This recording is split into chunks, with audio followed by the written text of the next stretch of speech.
Good morning sa inyong tanan. Ayan, nakikita nyo ba? Nakikita ko? Yan ay gawa ng ating mga trainees. Guys, yan ay yung ating magiging gate doon sa harapan.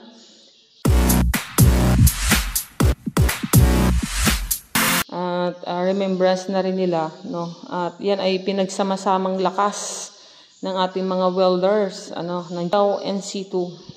At papakita natin guys yung actual nito pag ito ay tinakid at nalinisan, na polish na siya ng 100%. At yan ay matagalan at panghabang buhay. Yan, naks naman.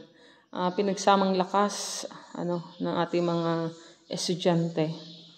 At maganda na to pag totally na naitakid na sa mismong paglalagyan. At i-upload natin guys ang part 2 nito para makita nyo yung ganda ng pintuang ito. Ito siya yung design na pinili ng ating trainer.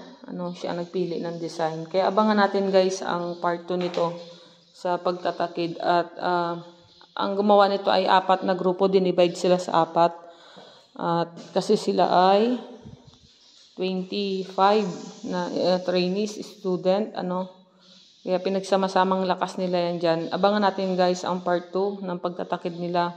At yung 2 pa na gagawin nito kasi 4 dapat yan. Abangan nyo ang part 2, part 3 at part 4 ng susunod na i-upload natin para sa pintuan. Napakaganda. Ayan. Ayan siya. Yun, di ba? Baligtad natin guys. Yan. Ganun. Ayan yan.